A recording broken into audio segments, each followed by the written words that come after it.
Sign over the house or you'll never see your grandchildren again, my daughter-in-law Jessica said, sliding legal documents across my kitchen table with the casual cruelty of someone who'd been planning this moment for months.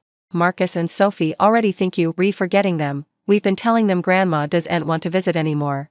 How long before they stop asking about you entirely? My son David stood behind her, silent and staring at the floor. The boy I'd raised transformed into a stranger who wouldn't meet his mother's eyes. But why did I remain calm instead of devastated? And why, 6 months later, did I show them a restraining order instead of opening my door when their lives collapsed? You have 3 days to decide, Jessica continued, mistaking my silence for shock. Sign the deed over to us, and we'll let you see the kids on holidays. Refuse, and they'll grow up thinking their grandmother abandoned them. She smiled as she said it, a cold, calculated expression that revealed exactly who I'd been dealing with for the past 8 years. David, I said, looking past her to my son. Is this really what you want? He wouldn't look at me. Mom, it's complicated. We need the equity. The kids need stability. If you just, I understand perfectly. I stood, gathering the documents they'd brought. I'll have my lawyer review these. Please leave my home. Your lawyer? Jessica laughed.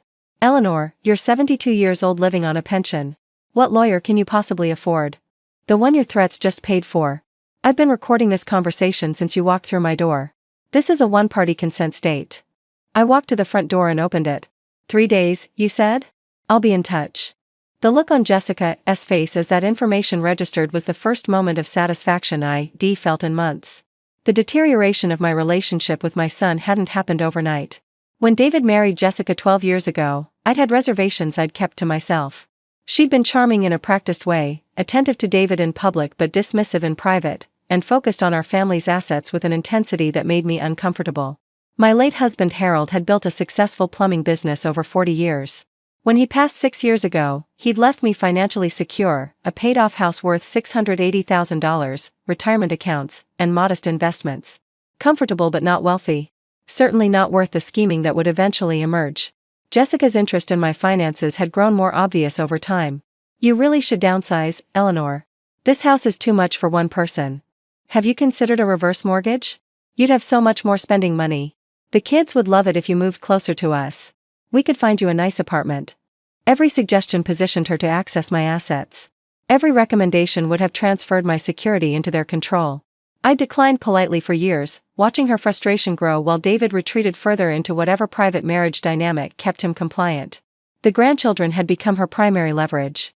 Marcus, 10, and Sophie, 8, were the lights of my life. I'd been an active grandmother, weekly dinners, school events, holiday traditions, the kind of relationship I dreamed of having with my grandchildren. Jessica had started limiting access 2 years ago. The kids have activities on Saturdays now. Maybe next month. Sophie has a playdate. We'll reschedule. Marcus is going through a phase where he doesn't want to visit. You understand. The excuses accumulated until visits became rare, then rarer, then almost non-existent. Phone calls were monitored. Video chats were inconvenient. The grandchildren I'd helped raise were slowly being erased from my life. I'd tolerated it because I didn't know what else to do. Because I kept hoping David would intervene. Because I couldn't imagine my own son would participate in such calculated cruelty. The ultimatum in my kitchen proved I'd been naive. The recording changed everything. I'd started documenting interactions with Jessica after a lawyer friend suggested it, 18 months before the ultimatum. I hadn't known what I was gathering evidence for, just that something felt wrong, that I should protect myself somehow. The recording of that kitchen confrontation captured every threat clearly. Sign over the house or you'll never see your grandchildren again. We've been telling them Grandma doesn't want to visit anymore. Refuse, and they'll grow up thinking their grandmother abandoned them. My attorney, Patricia Holloway, listened to the recording with visible disgust. This is textbook grandparent alienation combined with elder financial abuse, she said. Your daughter-in-law is threatening to weaponize your grandchildren unless you surrender your primary asset. Your son is complicit through his silence. What can I do? They have custody of the children. They can prevent me from seeing them regardless. Not necessarily. Many states have grandparent visitation rights, particularly when there's an established relationship and evidence that the parents are acting against the children's best interests. She made notes. The threats about making the children believe you abandoned them, that's parental alienation. Courts take that seriously. I just want to see my grandchildren. I don't want to destroy my son's marriage. Your son's marriage is destroying itself. He's participating in elder abuse and child manipulation. The question is whether you're going to let them succeed. The legal process took 6 months. Patricia filed for grandparent visitation rights under state law, citing the established relationship and evidence of parental alienation. She also filed a protective order based on the threats and attempted coercion. Jessica's response was predictable: escalation. She told other family members that I was senile, making up accusations, trying to destroy her marriage out of jealousy. She posted on social media about toxic family members and the importance of protecting children from manipulation. She told the children I was sick and couldn't see them anymore. "They're grieving you," my nephew reported after a family gathering I hadn't been invited to. "Sophie cried when your name came up. Marcus is angry, he thinks you chose to leave." The information was devastating.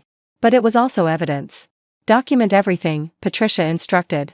"Every lie she tells, every person who reports what the children are saying, every manipulation that reaches you. Build the case that shows exactly who's doing the alienating." David called once during the 6 months of legal proceedings. "Mom, please. Just drop this. You're tearing our family apart." "I'm tearing our family apart? You stood in my kitchen while your wife threatened to make my grandchildren forget me. You said nothing." Jessica was upset. She didn't mean. She meant every word. "She spent 8 years positioning herself to take my assets and control my access to your children. I have recordings, David. I have documentation. I have a lawyer who's seen this pattern 100 times. If you'd just give us the equity from the house, we could pay off our debts and everything would go back to normal." Normal?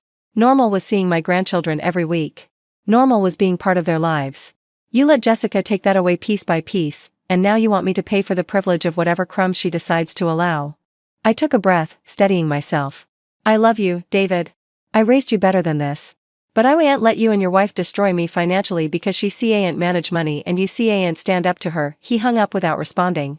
The financial picture that emerged during discovery was damning. Jessica had been hiding debts from David for years. Credit cards maxed out in both their names. A second mortgage he hadn't known about. Business loans for a consulting company that had never actually operated. They owed $340,000, with their house worth $380,000 and falling in a declining market. My house, the one Jessica wanted me to sign over, was their only path to solvency. If they could get the deed, they could sell it, pay their debts, and start over. They'd been willing to destroy my relationship with my grandchildren to make that happen. "This explains the urgency," Patricia observed. "They're about to lose everything. Your house was their escape plan. But threatening me, alienating the children, how did they think I'd ever agree? They thought you were a vulnerable elderly woman who would do anything to see her grandchildren. They underestimated you." The court hearing for grandparent visitation was the turning point. The judge reviewed the evidence: recordings of threats, documentation of alienation, testimony from family members about the children's distress, financial records showing the true motivation behind the ultimatum. Jessica's attorney tried to paint me as an interfering mother-in-law, but the recordings spoke for themselves. "Sign over the house or you'll never see your grandchildren again." The judge's expression hardened as he listened. "Mrs. Patterson," he addressed Jessica, "I've reviewed your communications and the timeline of your behavior toward your mother-in-law.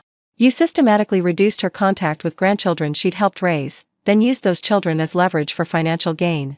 I was protecting my family. You were exploiting your family. There's a difference." He turned to me. "Mrs. Whitmore, I'm granting your petition for visitation rights.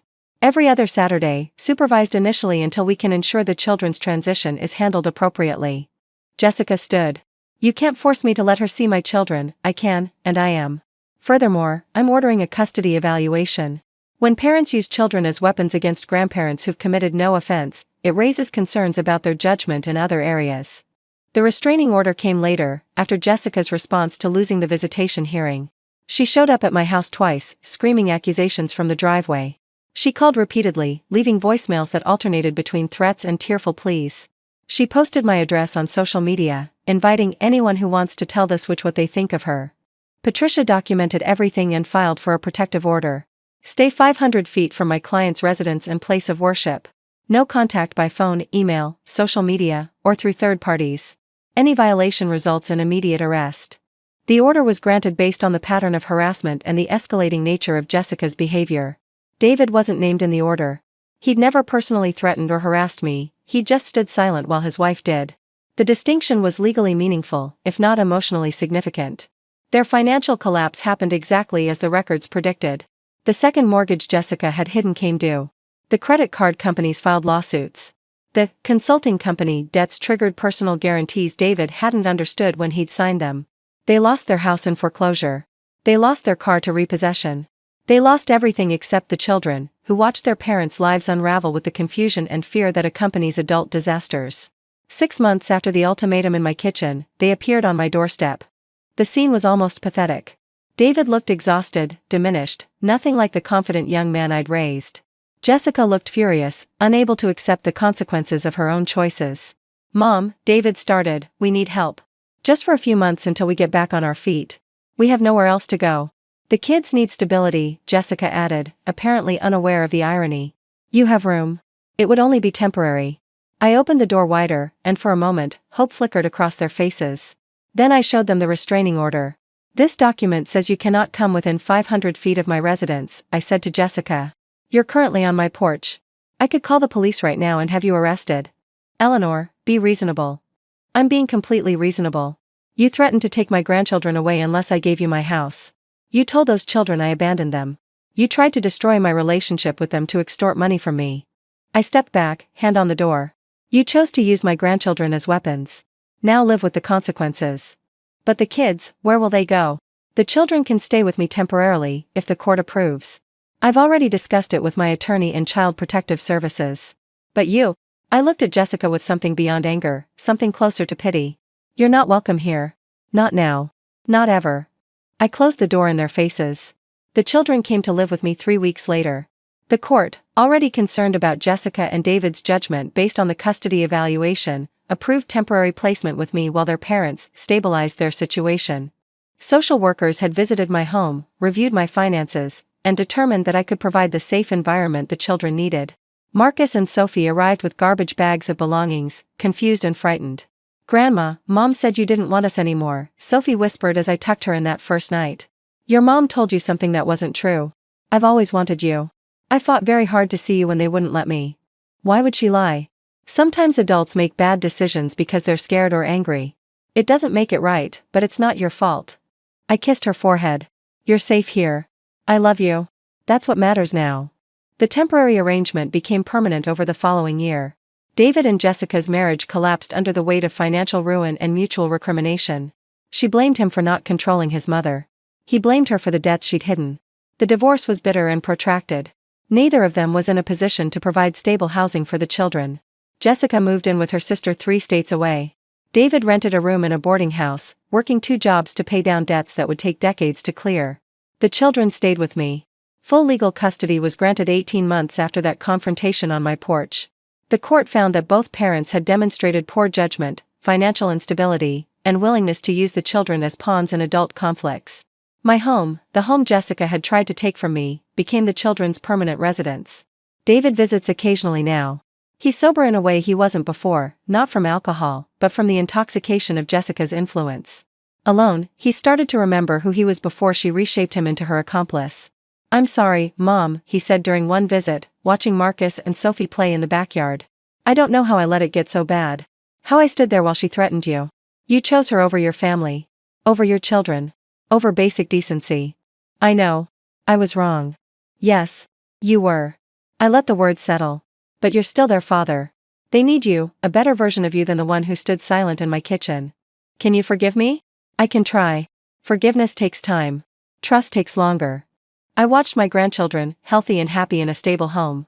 What matters now is what you do going forward. Whether you become someone they can respect. And if I can't? Then they'll grow up knowing that at least one person in this family chose to protect them instead of use them. Jessica has no contact with the children. The court prohibited it after she violated the restraining order twice, then tried to abduct Sophie from school. She's facing criminal charges now, and the family court judge made clear that any parental rights she retained were being terminated. "She'll never stop," David warned me once. "She's convinced herself that you stole everything from her." "I stole nothing. I refuse to be robbed. There's a difference." "She doesn't see it that way. That's not my problem anymore. The children are safe. That's all that matters." Marcus and Sophie are teenagers now. Marcus, 16, is thoughtful and protective. He remembers more of those dark years than Sophie does, and he's made clear whose side he's on. Sophie, 14, is lighter, more forgiving, more willing to hope that people can change. Both of them understand what happened. Not because I poisoned them against their mother, I've been careful never to do that, but because they were old enough to remember the lies, the manipulation, the way they were used as bargaining chips. Mom told us you didn't love us, Marcus said once, looking at photos from before the estrangement. She said you chose money over family. What do you think now? I think she was describing herself, not you. He set down the photos. I think she told us what she was doing, and pretended you were the one doing it. That's a very insightful observation. I've had time to think about it. And I've watched you, Grandma. You didn't have to take us in. You didn't have to fight for us. You could have signed over the house and maybe gotten more peaceful visits. He paused. But you would have lost yourself. And eventually, you would have lost us anyway, because she would have found another reason to take us away. You're very wise for 16. I learned it from watching you. Watching what you survived. What you built afterward. The house Jessica tried to take remains my home. The same kitchen where she delivered her ultimatum now hosts homework sessions and family dinners. The same living room where I de-installed recording equipment now echoes with teenage laughter and video game debates. The same bedrooms where Harold and I raised David now shelter the next generation of our family. I'm 78 now, healthy enough to manage, with help from a part-time caregiver who's become like family. The children have friends, activities, stability, everything their parents' chaos had denied them. Sign over the house or never see your grandchildren again. Jessica had been so certain of her leverage. So confident that threatening my grandchildren would break me, that I'd surrender everything to maintain whatever crumbs of access she allowed. She'd miscalculated completely. I received a letter from Jessica last month, postmarked from the state where she's serving 18 months for the attempted abduction. It was 6 pages of justification, accusation, and self-pity. She blamed me for her divorce, her imprisonment, her estrangement from her children. She demanded that I tell Marcus and Sophie the truth about how I'd stolen them from their mother. I didn't show the children the letter. I filed it with my attorney, documentation for the next time she tries something. Some people never learn. Some patterns never change. Some threats never stop entirely. But I know who I am now. I know what I'm willing to fight for. And I know that the grandchildren sleeping safely in my home are proof that standing firm was the right choice. Sign over the house or never see your grandchildren again. I didn't sign. I see my grandchildren every day. And the woman who threatened me has nothing, not the house, not the children, not the family she tried to destroy. She chose to use them as weapons. Now she lives with the consequences. She slid the papers across my kitchen table with absolute confidence. Sign over the house or you'll never see your grandchildren again. My son stood behind her, silent. They thought I was a vulnerable old woman who would do anything to see Marcus and Sophie. They didn't know I'd been recording. They didn't know I had an attorney. They didn't know I'd been documenting their manipulation for 18 months. 6 months later, when their debts caught up and they needed somewhere to live, I showed them the restraining order instead of opening my door. You chose to use my grandchildren as weapons. Now live with the consequences. The children live with me now. They're safe, loved, and protected. And the daughter-in-law who tried to take everything? She has nothing left to threaten me with.